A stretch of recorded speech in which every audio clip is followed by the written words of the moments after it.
আসসালামু আলাইকুম।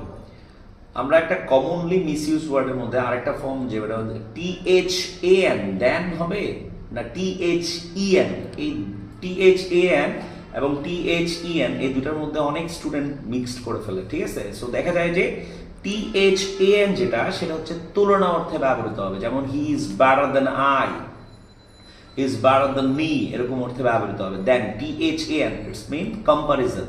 এখানের এই দেনটা দুইটা পার্ট অফ স্পিচ গ্রহণ করে, ঠিক আছে? আরেকটা হচ্ছে যে THEN দেন দেন মানে হচ্ছে যে সময় বোঝাবে, যেটা অ্যাডভার্ব। তার মানে THAN এর দুইটা পার্ট অফ স্পিচ, এটা প্রেপোজিশন হতে পারে এবং এটা কনজাংশন হতে পারে।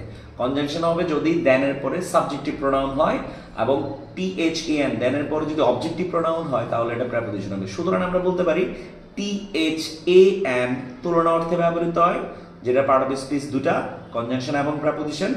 আর THEN যেটা সেটার পার্ট অফ স্পিচ হচ্ছে একটা, যেটা সময় বোঝায়, দেন আমার পরে সে তারপর অর্থে ব্যবহৃত হয়।